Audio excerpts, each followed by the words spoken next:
otomatis takut ya. Oke. Bayang-bayang tentang gerakan Aceh Merdeka itu masih ada. Jadi Oh. jadi Aceh nggak ngopi. Soalnya saya pernah masuk rumah sakit 2 kali gara-gara Suasana kerja di kantor dengan orang-orang Aceh nyaman tidak?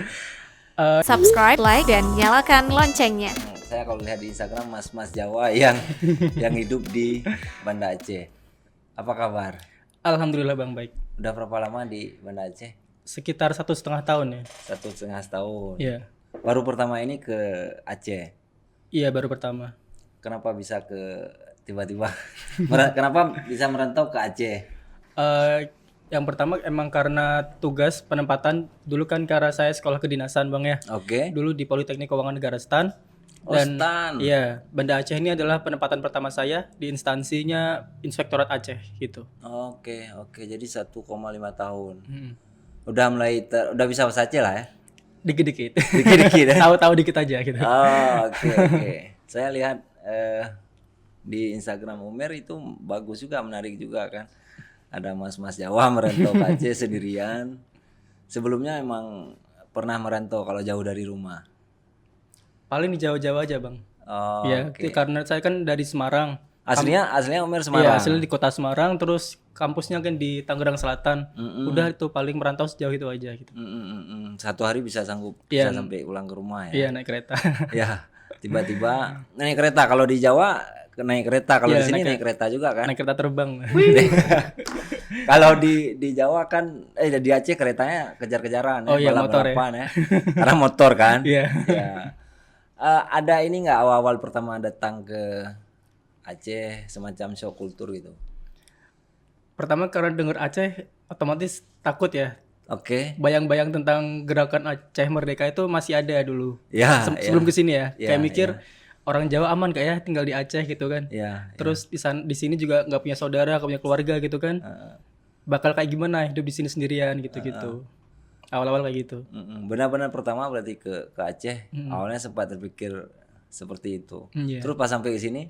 Sampai ke sini alhamdulillah Masya Allah banget, nggak nyangka waktu itu kan saya sampai di sini bener-bener disambut sama orang kantor inspektorat, Ya. dijemput segala macam, dikenalin kantornya, kita keliling dulu Banda Aceh nih ada apa aja, ke pantainya segala macam. Jadi ternyata menyambut tamunya sebegininya ya sama orang luar gitu. Jadi ternyata nyaman juga di sini gitu. Orang-orangnya ramah-ramah banget gitu. Jadi makanan-makanan ya, kuliner-kuliner Aceh udah ini semua ya, udah terbiasa dengan lidah ya. Sebenarnya belum ya, karena itulah kalau di Jawa kan identik dengan manis asin Ya, gitu kan. Kalau di iya. sini Masya Allah rempah-rempahnya kaya banget gitu kan. pedas. Iya pedas. Jadi di lidah saya kadang beberapa ada yang bisa saya terima dan beberapa baru mau belajar gitu. Iya, Membiasakan gitu kan. Oke. Jadi pengalaman-pengalaman itu selama 1,5 tahun di Aceh ya. Terus nggak kangen ke Semarang, nggak pengen pulang? Kalau pulang kampung paling pas lebaran aja sih Bang. Oh. Ya diusahain pas lebaran kemarin soalnya pulang kan. Itu terasa sekali kalau pulang lah. Iya terasa sekali. PP bisa 7 Jadi sampai ada ini nggak kalau misalnya yang tanya-tanya, Mas kalau ke Aceh harus pakai paspor ya? Ada tanya Sering banget dengar kayak gitu. Ya saya tahu itu mungkin bercandaan. betul. Mungkin juga karena emang kalau lewat Kuala Lumpur lebih murah Ya, gitu kan. makanya pakai Iya. paspor kan. Iya betul. Cuman kan kalau lewat Kuala Lumpur kita harus makan waktu sehari lagi kan, transit di Malaysia ke Aceh butuh waktu seharian lagi jadinya gitu. Harus ada paspor lagi kan. Iya, preferensi masing-masing lah tergantung biaya dan waktu. Oke, dulu Umer kuliahnya kedinasan di STAN. Iya. Berapa tahun? Dulu karena saya diploma 3 jadi sekolahnya 3 tahun. Itu udah langsung ASN begitu. Udah ya. Jadi Oktober kami wisuda, Desember pengumuman, Februari saya di Aceh. Langsung penempatan Langsung penempatan di Pemprov Aceh.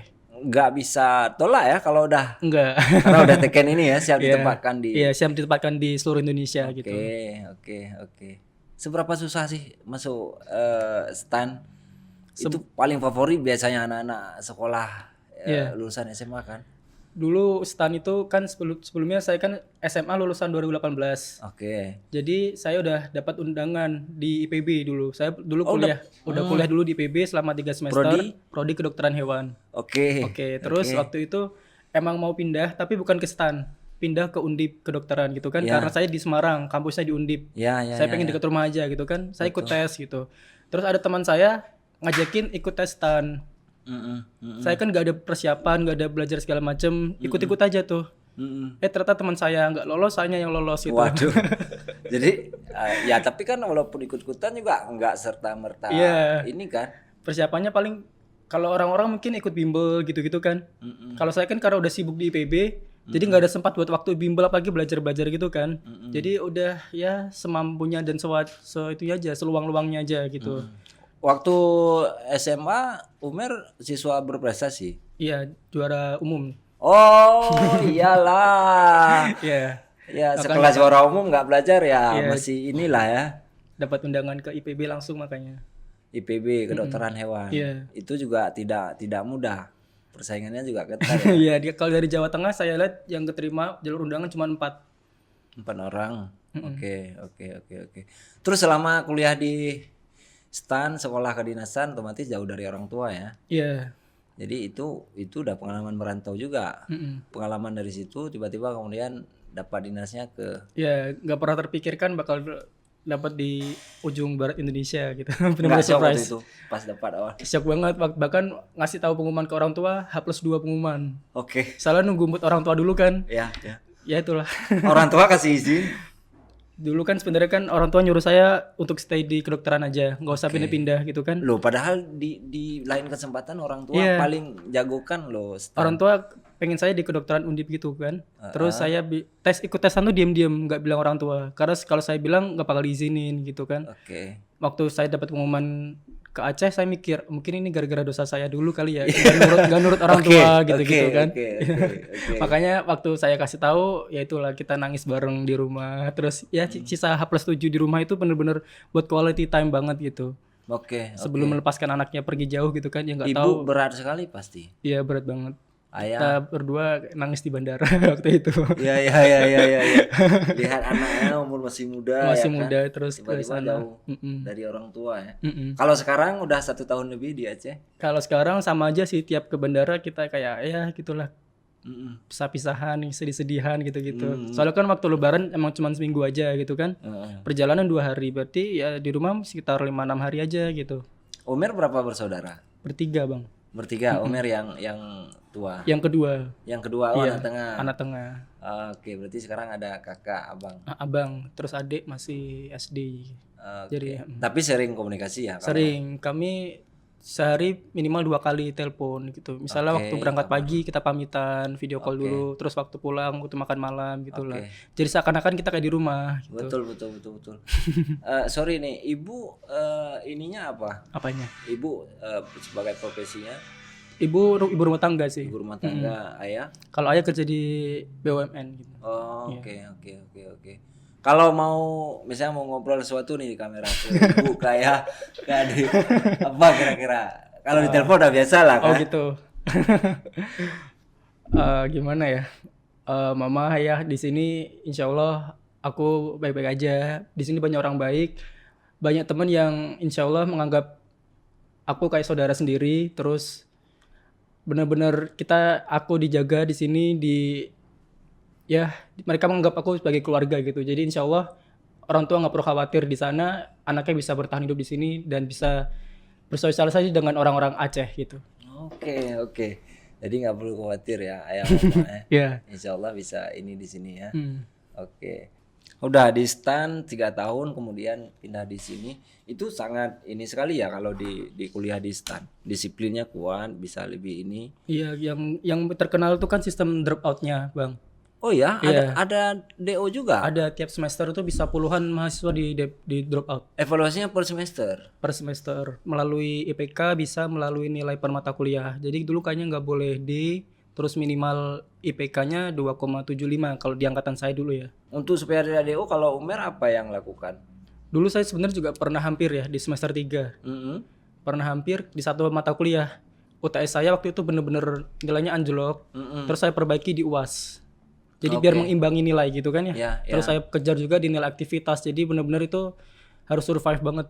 Dulu waktu saya dapat nilai UTS jelek itu malah udah persiapan ikut tes di universitas swasta. Karena udah pesimis banget kan. Kayaknya benar-benar di DO di habis ini gitu. Sedangkan yang kuliah di IPB-nya udah nggak bisa di itu lagi. Iya. Makanya ambil di swasta, terus alhamdulillah diterima kan buat cadangan aja gitu. Soalnya udah pesimis banget gini buat lanjut ke semester 4 gitu kan. Tapi alhamdulillah pas pengumuman masih bisa lanjut sampai akhir. Dan sampai bisa lulus, Iya. bisa sekarang tugasnya di Aceh ya. Iya. Ketemu saudara-saudara nggak di Aceh? Maksudnya saudara yang satu kampung di Semarang? Kalau orang Semarang di sini beberapa ada dan alhamdulillah udah pernah ketemu juga sih. Ada paguyubannya di sini. Ada juga. Oke. Kakak tingkat saya yang di penempatan di Aceh juga orang Semarang. Cuman beda instansi ya. Kalau beliau di BPKP, saya di inspektorat. BPKP yang di ini ya, di Simpang. Iya, gitu di situ. ya. Oke. Jadi pasti kan suasananya beda kan kalau kita tiba-tiba ketemu orang satu kampung ya, satu daerah. Bisa langsung berbahasa Jawa gitu kan. Iya. Kebetulan beliau juga menolong saya dalam hal makanan, Bang.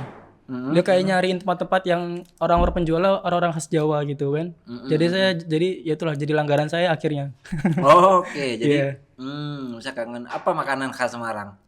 Biasanya ada soto. Di daerah Jalingke itu ada, terus kayak warung Jawa di itu kalau Abang mungkin pernah denger, itu beliau menyajikan kayak warteg gitu, Bang. Jadi makan makanan Jawa ada semua di situ. Jadi itu tahu dari teman-teman. Iya, dari teman-teman Jawa yang penempatan di sini juga gitu. Oke. Merekomendasikan kan. Udah 1,5 tahun udah cinta lah dengan Aceh ya. Alhamdulillah betah sih di sini. Apalagi saya kan sebenarnya suka jalan-jalan ya. Jadi kalau Sabtu Minggu tuh emang suka keliling-keliling, cari-cari pantai, cari-cari misal dari rilis wisata Aceh gitu. Saya penasaran, saya save dulu nanti waktu weekend saya kesana sendiri gitu. Oh ya? Iya. Nggak takut? Enggak. Bahkan waktu pertama kali kesini saya ke Sabang sendiri, Bang. Waktu itu kan orang pada Idul Adha ya, waktu itu ya pada pulang kampung semua. Saya kan sendiri di sini kan. Akhirnya saya ke Sabang aja sendiri gitu. Sewa motor, tapi ya itulah saya pelajari dulu kan, saya mau kemana gitu. Saya planning dulu gitu. Emang udah biasa sendiri gitu. Kalau kuliner Aceh apa kalau yang udah pernah dicoba apa yang lebih suka? Yang disuka ya? Mie Aceh sih pasti. Mie Aceh. Terus itu makanan khas kayaknya Aceh Tenggara ya, bebek telu namanya. Bebek telu. Iya. Punya khas Aceh Tenggara. Iya, saya kan pernah dinas ke sana. Oke. Dari sekian makanan di Aceh itu paling menurut saya enak gitu. Saya yang tahunya yang dari Simelu itu momok. Oh, bubur itu ya? Semacam bubur itu. Ini jangan salah penyebutan juga nanti bisa ini kan. Itu momok itu saya suka, enak. Ya, bubur. Ya, mungkin kalau sekitaran kawasan utaranya Aceh seperti Kanji kan. Biasa yang terkenal di Jawa ya apalagi ayam tangkap, mie Aceh. Iya, ya itu kalau di Jawa dan paling cuma mie Aceh ya. Mie Aceh. Makan makanan lain enggak ada di sini nggak ada mie Aceh. Di mana? Adanya di apa? Di sini. Adanya mie cekli. Oh iya, mie ayah. Mie ayah. Mie daus gitu. Mie daus, mie rajali, mie apa bakar. Mie bardi gitu ya. Mie bardi gitu-gitulah kan. Iya. Ya. Kalau ngopi saya sebenarnya waktu kuliah sebenarnya anak kopi ya, sering ngerjain tugas di coffee shop itu kan, itu bener-bener hampir setiap hari. Tapi sejak di Aceh ngopi nggak tahan lambung saya, Bang, nggak tahu kenapa. Jadi sejak di Aceh nggak ngopi. Soalnya saya pernah masuk rumah sakit 2 kali gara-gara kopi, masalah di lambung. Mungkin karena kopi Aceh murni gitu, Bang ya. Betul, kafeinnya bisa lebih. Dan saya belum terbiasa gitu. Belum terbiasa dengan lambung ya. Sampai masuk rumah sakit 2 kali. Belum terbiasa ya. Iya, perih gitu. Perih, mual. Kalau pantai-pantai di Aceh biasa kunjung ke pantai apa? Daerah itu Lampu ya palingnya. Lampu ya. Terus Longa situ. Ya. Terus seringnya ke sekarang ini sukanya ke air terjun, Bang. Air terjun. Air terjun di Kuta Malaka, Lung gitu-gitu. Udah sampai sana-sana mainnya. Itu sendiri juga gabung dengan teman-teman. Gabung sama teman. Kebetulan mereka mahasiswa. Terus ngajakin saya, yaudah saya ikut gitu. Mereka mahasiswa, saya pekerja gitu kan. Alhamdulillah mau berteman dengan saya gitu. Iya. Tapi wajahnya masih wajah-wajah mahasiswa ya. Kenal mereka karena saya ikut organisasi lembaga swadaya masyarakat di Aceh, namanya Generasi Edukasi Nanggro Aceh, Gen A. Jadi di situ emang isinya orang-orang Aceh sama mahasiswa USK kebanyakan. Kenal dari mereka, terus ya itulah suka ekspor kalau misalnya sama-sama ada waktu luang ya. Weekend biasanya. Umer sekarang ngajar juga. Kalau misalnya di lembaga-lembaga apa namanya, orang-orang mau masuk sekolah-sekolah kedinasan atau sekolah mau ikut universitas. Udah keluar bimbel. Iya, kemarin pernah ngajar. Tapi sejak 2024 udah berhenti. Soalnya pekerjaan udah banyak banget kan. Oh, Jadi emang nggak, apalagi sering keluar dinas, jadi nggak sempat megang gitu. Ya nggak ada waktu istirahat juga kadang-kadang ya. Iya. Udah mulai suka sama Aceh ya, mas-mas, istilahnya mas-mas Jawa ya. Iya. Ada yang ketemu nggak misalnya yang dari Instagram misalnya karena konten ini Aceh? Ada waktu itu saya upload konten tentang mas-mas Jawa gitu. Kalau misalnya seseorang menemukan akun saya lewat video ini, saya bilang say hi atau DM kan. Dengan waktu itu juga ratusan DM masuk dan pada ngajak ngopi gitu. Iya. Orang-orang yang dari Orang-orang Pulau Jawa di Aceh. Oke. Dan kebanyakan emang mereka pekerja dan mahasiswa juga gitu. Ketemu Mereka ajak ngopi, saya datang gitu. Oke. Kenalan dan akhirnya ya itulah jadi bolo. Bolo tuh temenan kayak rasa saudara gitulah. Oh, oke. Kalau sama teman-teman cewek-cewek Aceh, Cewek-cewek Aceh. udah mulai tertarik nggak? Sebenarnya kalau orang bilang cewek-cewek Aceh cantik, Gadis oh ya Aceh gadis lah, Aceh cantik kita itu bilang. emang bener gitu kan. Iya. Cuman saya nggak berani macem-macem. Kenapa? Takut maharnya Iya, yang karena ini? maharnya kan, misalnya ya nggak apa-apa sih sebenarnya kalau misalnya emang jodohnya kan bang. Amin, mudah-mudahan dapat jodoh di Aceh nih ya. Iya, cuman kan karena saya masih setahun kerja di sini, apalagi dengan mahar dan adat Aceh yang sebegitu mewahnya gitu kan, saya perlu prepare kayaknya. Ya. Jadi saya nggak macam-macam dulu gitu. Kalau sama orang Jawa kan bisa seperangkat alat sholat bayar tunai sah gitu kan. Iya, Kalau Aceh kan ada macam-macam gitu kan, entah mayam, entah isi kamar ya kalau nggak salah. Ya, isi Terus kamar. pesta dan segala macamnya lah. Ya, Apalagi ya, kan kalau misalnya semua nikah orang Aceh, saya harus bawa keluarga saya ke sini. Ya, Atau kan keluarga sini saya bawa ke Jawa. Ya. Silakan minum dulu. Iya bang. Terima kasih Pak Musi Pucul, luar biasa nih. Tagline-nya makin dikocok makin nikmat ya. Serius Pak Mus. Oke, karena jadi adat ya kalau mahar di Aceh. Jadi adat, jadi kebiasaan. Walaupun secara hukum agama itu kan siapa yang sama-sama kesepakatan siapa yang lebih mampu kan. Iya. Itu memang kadang-kadang apalagi sekarang dengan harga emasnya yang naik tinggi. Makin tinggi ya. Ya kemarin juga ada heboh yang artis yang menikah sampai saat 1,5 M ya. 121 Gram. mayam. Mayam. Jadi itu Ngeri. ngeri. Tapi insya Allah kalau niatnya bagus baik kan ada jalan. Cuman ini jangan salah juga Umer, di Aceh itu profesinya ASN itu menantu idaman calon mertua nih. Iya. Serius. Jadi kalau itu kan kalau udah menantu ya ASN itu kebanggaan dan bisa aja Tapi maharnya nanti. kayaknya mereka harus siap. Saya tinggal keluar dinas terus kayaknya bang. Oh, Kalau sama saya ya. Iya. Sekarang kalau ini statusnya sebagai apa? PNS di sini. PNS Auditor. Auditor. Auditor di Inspektorat Aceh. Oh, oke. Rata-rata kalau lulusan STAN itu auditor. Sebenarnya kalau lulusan STAN kan macam-macam ya. Bisa jadi auditor, bisa jadi analis, bisa jadi bendahara, bisa jadi pegawai pajak kan. Nah, itu macam-macam nanti tergantung formasi tiap instansinya gitu, Bang. Tunggu, setiap lulusan STAN itu tugasnya memang ke pemerintah daerah, ke kementerian? Oh, gitu. Kalau lulusan STAN itu nanti kita sebenarnya waktu setelah wisuda kalau nggak salah kita milih. Kita mau ke kementerian, lembaga atau pemerintah daerah gitu. Nanti kita dikasih pilihan. Kita mau kemana gitu. Tiap provinsi kuotanya? Tiap provinsi misalnya ya Pemprov Aceh waktu itu mereka minta 30 anak STAN. Tapi yang dikasih cuma 15. Oh, jadi pemerintah daerahnya yang minta gitu. Minta ke sana. Oke. Tapi ada juga yang anak-anak Aceh yang lulusan STAN yang bekerja misalnya dinasnya ke luar Aceh. Iya, ada beberapa teman saya yang orang anak STAN satu angkatan, ada yang di pemerintah kabupaten di Jawa, pemerintah kota di Jawa, Pemprov gitu ada. Wah, jadi Tukeran lah gitu ya. Tukeran ya. Berapa lama harus ini? Berapa lama nih sampai kapan kalau di Aceh dinasnya? Kalau diteken di surat waktu itu kesanggupan sih 10 tahun, Bang. 10 tahun pengabdian di sini. Tapi secara pribadi terima kasih loh. Jauh-jauh datang dari Semarang, dari Pulau Jawa datang ke sini bekerja dan membangun Aceh. Ini tentu nilai yang sangat positif sekali kan. Di samping juga pengalaman baik bagi pribadi Umer sendiri kan. Suasana adat Acehnya seperti apa? Kalau selama Umer di ini. Maulidnya kan Oh, sama iya, iya, iya. puasa. Mungkin yang lebih meriah waktu mau puasa sama mau lebaran ya. Itu seheboh itu. Ada istilah megang, orang-orang masak-masak apa kambing sapi, Iya, ya. terus bagi-bagi daging. Kalau kamu PNS kan juga ada namanya uang megang. Jadi kok apa ya ngerasa jadi gini ya ngerasain hari raya di Aceh gitu kan. Oke. Malam takbir juga tiap malam Iya. lebaran kan. Mm-mm.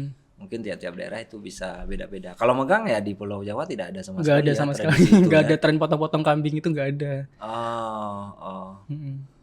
Nanti kalau awal-awal kalau misalnya menikah dengan gadis Aceh, awal-awal pertama kali puasa megang puasa itu harus bawa kabarnya harus bawa kepala sapi ya. Oh gitu. Jadi Baru tahu semacam nih. adat ya. Jadi semacam adat bahwa saya mampu menghidupi anak ibu gitulah kira-kira. Kepalanya aja. Dulu-dulunya. Oh, dulu-dulunya. Nah, jadi kan di sapi itu kalau kepalanya agak lebih mahal. Tapi kadang-kadang kalau sekarang nggak harus kepala sapinya, tapi beli daging yang kualitas utama, misalnya daging yang di sebelah paha belakang. Ya adat sih. Tapi itu kembali ke pribadi keluarga masing-masing, tidak sebagai harus kewajiban kan. Dan kalau jodohnya orang Aceh. Kalau jodohnya orang Aceh, tapi kayaknya bau-bau atau jangan-jangan udah ada yang tertarik dengan gadis Aceh. Enggak, sebenarnya kalau sekarang fokusnya mau kuliah tahun depan bang gitu. Oh lanjut sekolah lagi. Lanjut sekolah lagi kan kemarin di STAN baru D3 kan. Ya. Belum sarjana jadi masih pengen ngusahain bisa kuliah tahun depan. Karena kalau di PNS di sini kalau di kami itu bisa lanjut sekolahnya kalau 2 tahun di instansi pertama gitu kan. Oke. Jadi tahun kemarin, tahun kedua, tahun depan insyaallah bisa kuliah. Lanjut sekolah ya. Masih semangat sekolah, umur masih muda kan. Iya, mumpung masih muda, mumpung masih Lainnya di sini di Aceh. bisa di Aceh, bisa di luar Aceh. Nanti tergantung izin pimpinan, diizinkan atau tidak. Oh, oke. Suasana kerja di kantor dengan orang-orang Aceh nyaman tidak? Nyaman sih bang. Kalau saya bilang, saya kan kadang suka dengerin cerita teman-teman saya yang di pusat, yang di Jawa gitu kan. Mereka mungkin padat juga ya, padat. Kalau di sini slow tapi padat juga. Tapi gimana ya? Cara mereka bekerja itu slow banget bang. Kayak saya sempat ada buat konten tentang slow living kerja di Aceh gitu kan. Tapi goalnya pasti ya. Goalnya pasti. Oke. Seberapa baik orang Aceh di atau seberapa buruk atau seberapa baik boleh lah Iya. selama Umer di Aceh kan dan berkomunikasi dengan orang-orang Aceh karena selama ini kan dipandang apalah kalau itu. Iya. Kadang saya yang bukan saya mengistimewakan saya sebagai orang Jawa, kadang saya merasa saya pantas nggak ya? Maksudnya tingkah laku saya di sini udah cocok atau udah pas belum sama orang Aceh gitu kan? Jadi saya di sini mencoba untuk bersikap baik di depan orang Aceh. Takutnya saya salah tingkah atau salah akhlaknya bagaimana gitu kan? Itulah saya belajar banyak dari orang Aceh gitu. Belajar banyak dari orang Aceh. Iya. Jadi udah mulai pelajari juga sejarah misalnya ya. Apalagi kalau jam-jam sholat mereka benar-benar langsung ke masjid semua. Terus kalau kemarin-kemarin sempat setiap hari Rabu kan kita ada zikir bersama. Oke. Itu yang baru saya temukan ternyata benar-benar sereligius itu orang-orang Aceh gitu. Oke. Terus yang bikin saya culture shock juga waktu maghrib. Itu benar-benar kayak nyepi di Bali bang. Ya. Gelap, sepi dan benar-benar orang-orang pada ke masjid semua gitu. Ya. Semua toko tutup kan. Jumat juga. Waktu waktu pelaksanaan sholat Jumat ya. Iya. Puasa kemarin di sini ya berarti Puasa di sini. Udah sekali puasa. Gimana? Baru 1 kali. 2 kali. Oh, udah 2 kali ya. Tahun kemarin udah sempat, ini juga sempat. Jadi di rumah sisa 3 harian lah puasa di rumah. Nggak kangen nggak masakan ibu kalau bulan puasa? Kangen banget sih. Kadang di grup keluarga suka ngepap makanan kan. Mama makan ini buka puasa pakai ini gitu kan. Jadi di sini kan mana ada gitu kan. Iya. Iya. Kita ngiler lihatnya ya. Puasa nggak sama keluarga ya. Paling balas dendamnya waktu pulang kampung kan. Iya.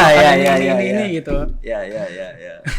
Oke. Oh, selama di Aceh pernah nggak misalnya isu-isu yang kriminal yang dikhawatirkan misalnya? Sebelum kesini sempat khawatir ya yang namanya istilah GAM itu kayak yang tadi saya cerita tuh bang. Kayak apalagi denger kalau orang Jawa di Aceh bahaya atau jadi tawanan segala macam. Denger aja gitu kan. Tapi setelah saya di sini kayaknya alhamdulillah fine aja. Malah saya denger kriminalitas saya di sini sangat jarang, rendah banget kan. Jadi malah kadang saya suka pulang jam 10, jam 11 itu masih aman-aman aja. Bahkan malah rame ya, warung kopi kan ada warung kopi di setiap meter gitu kan, jadi berasa nggak sendiri, soalnya rame di warung kopi gitu. Di sini kontra ya, misalnya sewa rumah, Iya, ngekos. jadi semuanya sendiri ya. Iya. Kalau dulu saya kalau tinggal di rumah kan ada orang tua yang Iya, ini ada ya. orang tua. Seberapa mandiri sih kalau jadi anak rantau? Sebenarnya kalau bilang mandiri, saya udah mandiri sejak di rumah bang. Soalnya kan orang tua sering keluar dinas. Oh, Jadi emang kami terbiasa sendiri di rumah. Mm-mm. Udah biasa masak sendiri juga karena udah diajarin masak kan, masak nasi, masak sayur. Jadi emang udah biasa mandiri gitu. Kadang kan orang tua juga sering keluar dinas. Jadi seperti itu bang, udah biasa mandiri di rumah. Udah biasa mandiri ya. Jadi begitu jadi Dia tinggal anak kerja, rantau ya udah biasa juga sebenarnya. udah biasa juga ya. Cuman kan kalau di rumah kan tiap pagi sama malam ketemu orang tua. Ya. Walaupun mereka keluar-keluar kan. Ada yang marahin kita Ada di yang rumah. marahin, ada yang ya. Jadi kalau di rantau sini kita Iya. kadang-kadang kan kangen juga kena marahin sama orang Kalau tua. di sini kan tiap pulang kerja sore bingung kan, celingak-celinguk di kamar, ngapain dia habis ini. Oh, oke. Bingung gitu. Paling gitu-gitu aja. Ya. Tapi kalau Sabtu Minggu bisa weekend ke Iya. ini ya. Cari-cari kesibukan.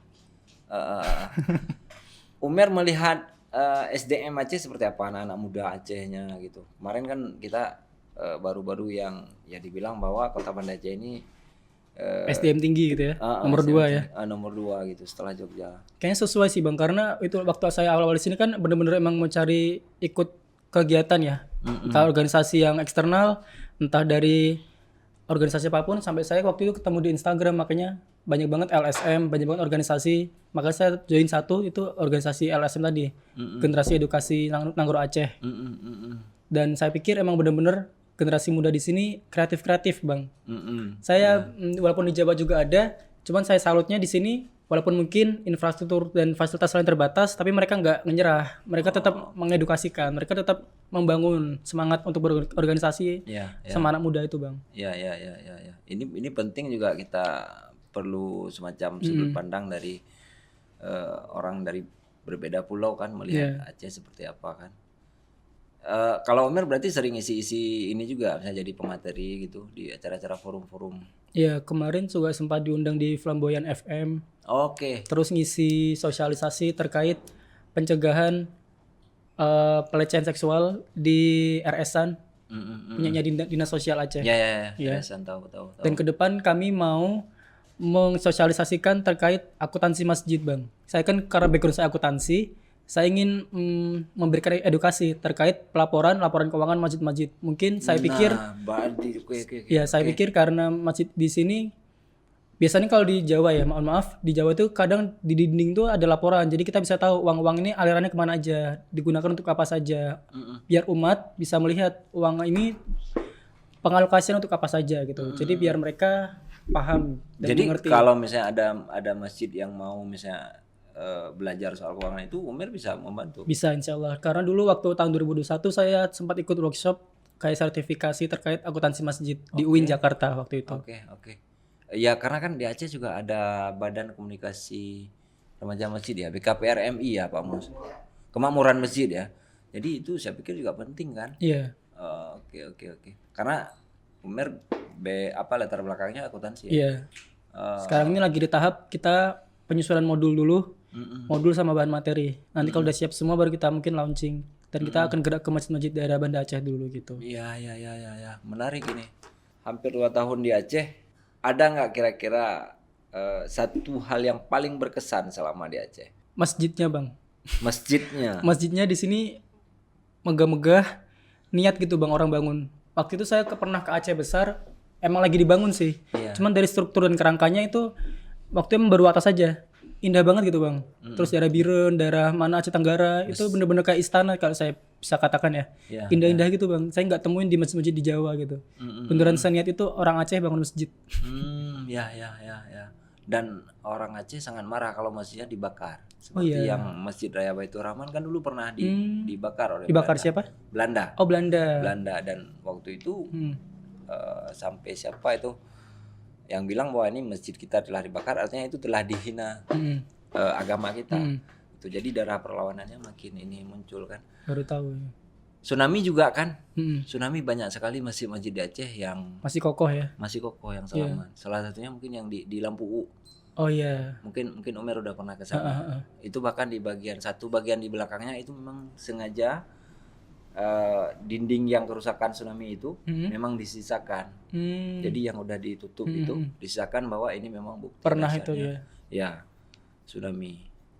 Karena juga banyak juga yang selamat di masjid-masjid kan, Masjid Raya, Masjid Ulele, Masjid Lampu, banyak juga waktu tsunami itu yang memang masyarakat Aceh yang selamat di masjid itu.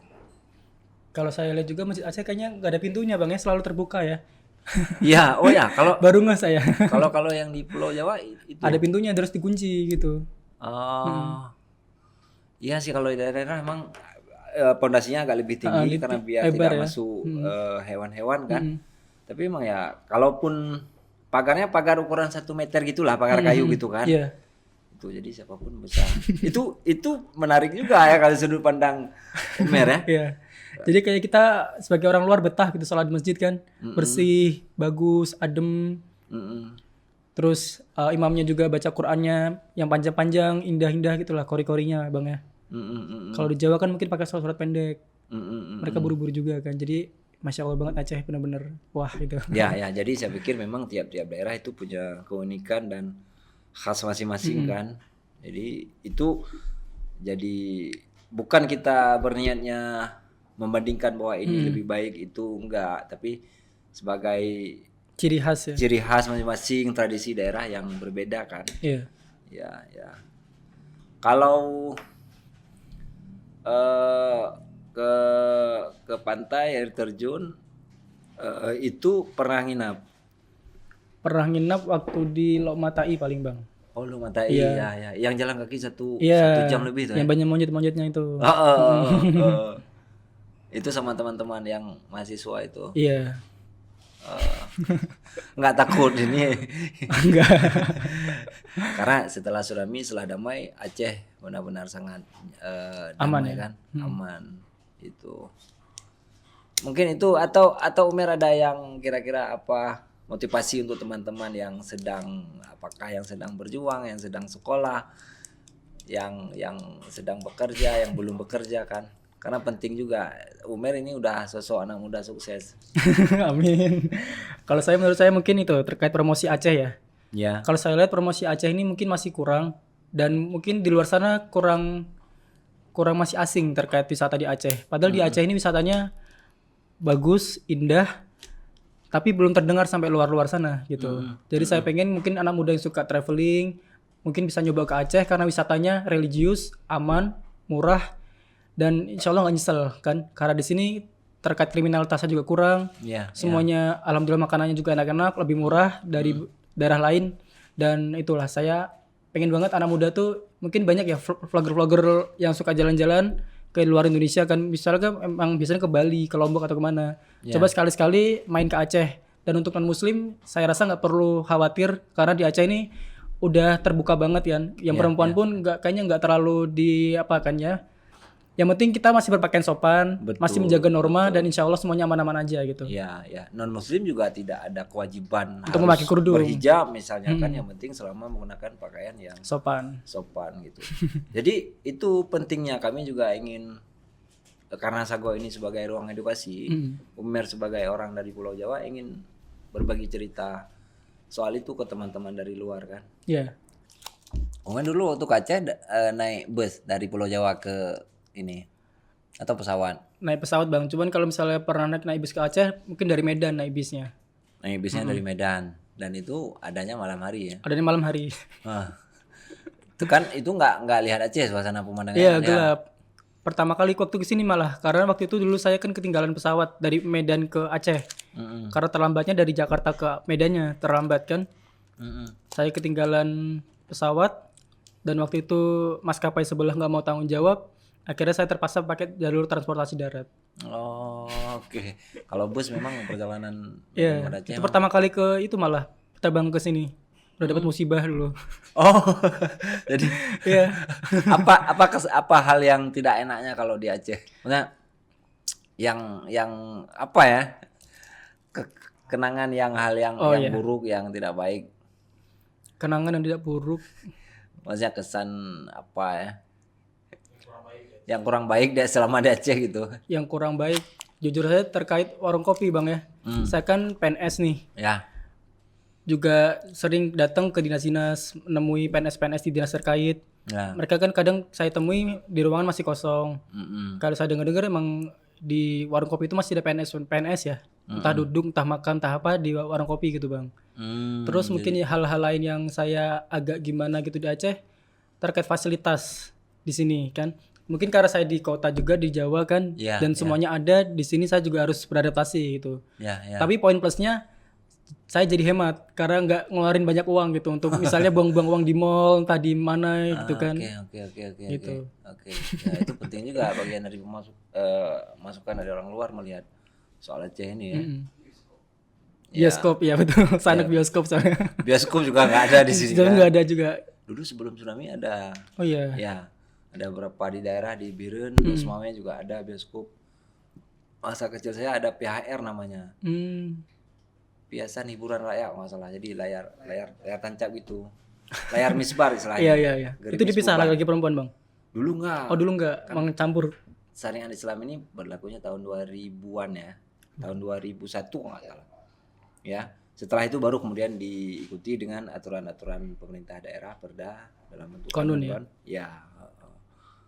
Itu. Kalau lihat konser-konser di sini pisah perempuan dan laki-laki. Iya, pernah di Unsyah ya. Jadi pertama lihat juga ya. Iya, baru pertama kali lihat juga, unik gitu. Iya. Ternyata sebegitu menjaganya ya. Ya. Jadi mudah-mudahan menjaga itu bisa benar-benar menjaga nilai-nilai syariat kan. Saya terpikir mungkin ke depan ada bioskop di Aceh dengan konsep dipisah lagi perempuan gitu kan Bang ya. Bioskop syariah ya. Iya, bioskop syariah. Mungkin film-filmnya difilter dulu. Itu pernah ada semacam ini ya. Jadi saya lihatnya di Instagram juga. Komen-komentar ya. Ya, komentar-komentar kan. Kenapa nggak buat bioskop syariah? Syariah, filmnya difilter gitu kan. Ya, benar-benar. Jadi ada dewan apa ya? Yang kalau di nasional apa? Dewan yang untuk ini. KPI mungkin ya. Ya. Di sini ada dibentuk itu misalnya juga kan. Bisa dari berbagai lembaga terkait ya kan. Nanti apa kalau di dalam ruangan, mungkin kalau di luar apa makannya ya. Di sini mungkin kita makan. Ya kan mana tahu terwujud karena dengan film juga bentuk edukasi kan untuk ini masyarakat. Itu sih yang anak-anak muda saya lihat memang ramai yang ngeluhkan. Katanya kalau nonton satu film harus ke Medan ya. Medan. Terima kasih banyak Omer sudah hadir dan berbagi ceritanya di sini. Oke. Sukses terus, salam buat orang tua.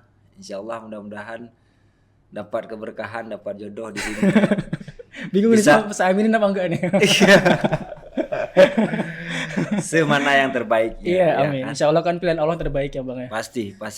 Bisa lulus sekolah, lanjut Allah, lagi ya kan. Iya. Kalaupun lanjut sekolah ke dinas keluar, mudah-mudahan nanti kalau udah berapa tahun akan datang harus balik lagi kan. Iyalah pasti Bang, kontrak saya 10 tahun. Iya.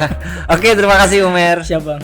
Jika video ini bermanfaat untuk Anda, silahkan subscribe, like, dan nyalakan loncengnya.